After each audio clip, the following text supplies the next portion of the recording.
Hey, what's up, guys? This is Emphasis from Ravens Over Everything, and I'm back with another Ravens video right before the Ravens versus Dolphins game.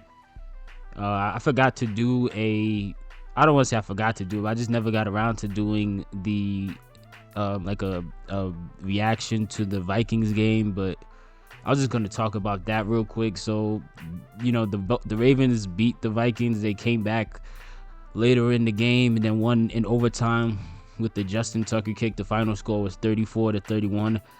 I was close with my score prediction. I said 30. I'm pretty sure I said 34-23 or something like that. But still, I mean, this game was again closer than it should have been. Too close for comfort.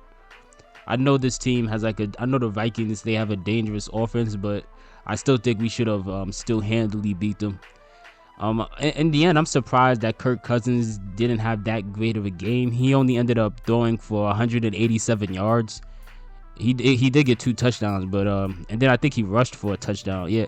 He did also rush for a touchdown too, but cause he started the game off with a bang.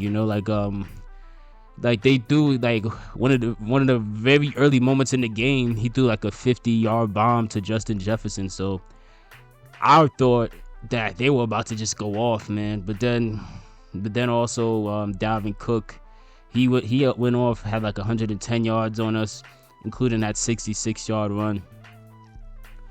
But outside of that, the defense actually kind of kept them in check for the most part for the rest of the game. Like, they still finished with about 131 rushing yards, which is kind of shocking because even though this Ravens team's this defense hasn't been good this year and has given up a lot of big plays, they still haven't given up too many big running plays. It's mostly been big passing plays.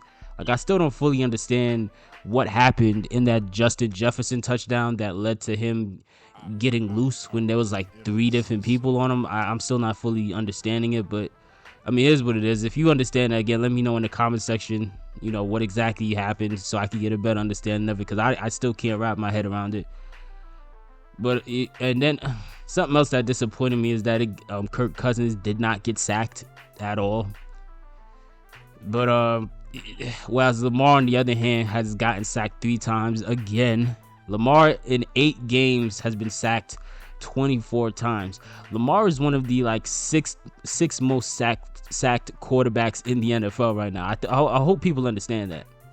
I hope people understand that, man. Like, this offensive line is so bad. Like, they are so bad, bro. And like, people are just turning a blind eye to it, man. Like, but either way, Lamar himself didn't get off to that good of a game to start things off. He finished strong, obviously, but he did not get off to a good start. But overall, the numbers still obviously wouldn't tell that, because again, when you finish strong, the numbers are still gonna look good either way. He finished 27 for 41 for 266 yards, 3 touchdowns, but then he also threw 2 picks.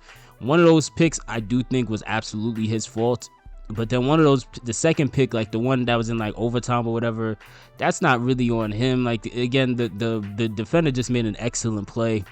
He jumped up to deflect the ball and was quick enough to go grab it. You can't really knock that. Our running game had a really good day the other day. Lamar had 120 rushing yards. Devontae Freeman had 79, and then Le'Veon Bell had 48. And then also Le'Veon Bell had a touchdown. And then on the receiving side of things, Hollywood had a great day. Like I said in a video back in the summertime that this would be the year that Hollywood Brown breaks out. And it's proven to be right, because again, he's like 6th in the NFL right now in yards. I still think we need Odell Beckham Jr. Do not get it twisted. You have these delusional fans who are out here trying to push this idea that we somehow don't need Odell Beckham Jr. Yes, we do. We absolutely do. Now, Hollywood's still doing great. Rashad's looking very promising. But outside of that, the rest of these guys can go. It doesn't matter that much, man. I like some of these guys. I root for them, but at the same time, they're not like crucial to this offense movement. They're just not. Oh yeah. So and then also yeah. So who had a touchdown? So Pat Ricard had a touchdown. Devin Duvernay had a really impressive touchdown. Like that was a really difficult catch that he made in midair to readjust his body. It's insane. You know, I really, yeah. So like Devin Duvernay is one of the few, backup receivers who if Odell comes in, I do hope they still try to keep Devin. But the rest of them, you don't really need these guys like that. Then also Devontae Freeman caught a touchdown too. So yeah, on the defensive side, again, nobody got any sacks or interceptions. But again, I still think they had a pretty solid day overall. When you step back and look at it, they kept Kirk Cousins in check, even though he got off to an excellent start. They did keep the running attack in check, though. Really, when you let off a guy, you let someone like Dalvin Cook run off for 66 yards. But then again, it's Dalvin Cook, so I guess you can't be that bad about that. That one kick return to start off the second half was a really bad look. It actually, that just reminded me that I think we're the only NFL team that hasn't had a kick return for, or a punt return for a touchdown yet. So I do hope that happens in the next day, but I do hope that happens in the next games. But I'm just gonna kind of skip to the next game now. So the Miami Dolphins are who we're playing next tonight. The Miami Dolphins, they're coming off of a win against the Texans. They're in a weird situation right now, obviously at quarterback, because I really feel bad for Tua because they're not giving him a chance to really develop. They're just pretty much just throwing him under the bus and just saying we want to do whatever it takes to get Deshaun Watson, which that alone you would imagine could really destroy the energy in the locker room, because if you're the QB and you're just being blatantly spat in the face of, you gotta imagine that's gonna really hurt people's spirits. But either way, man, on the injury report they have Devontae Parker, Elijah Campbell, William Fuller the fifth. Tua is questionable. Elijah Campbell's also questionable actually. But then also Greg Metz. So Tua and Elijah are questionable. The other guys, they're already on injury reserve. I'm not going to talk about the players or the Ravens that are injured. Everybody's injured. It's a wrap. Everybody's gone. I don't know. It's ridiculous. Deshaun Elliott in that last game of the Vikings, he hurt himself and now he's injured. And it wasn't even his fault that he got injured, really, because the ref failed to call a play dead that was already dead. And because they failed, I forgot which player, but some player of the Vikings kept running, and then Deshaun was trying to tackle him so the play could officially be marked dead. It's like, I don't know, man. Across the NFL, the referees are just fumbling everything. But either way, man, it is what it is.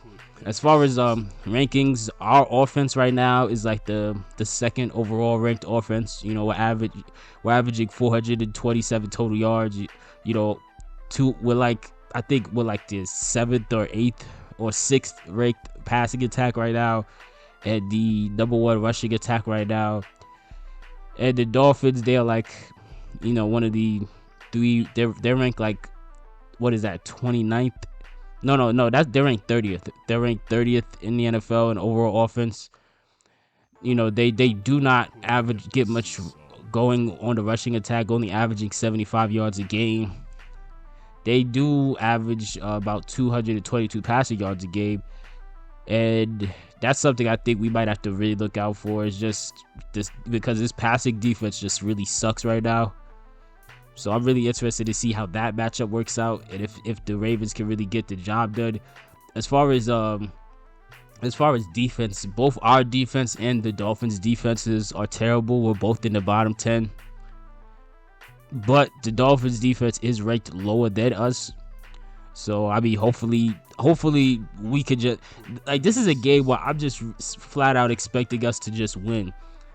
But I've said that like every game of this season, and it keeps going in the other direction. But I'm still gonna say that.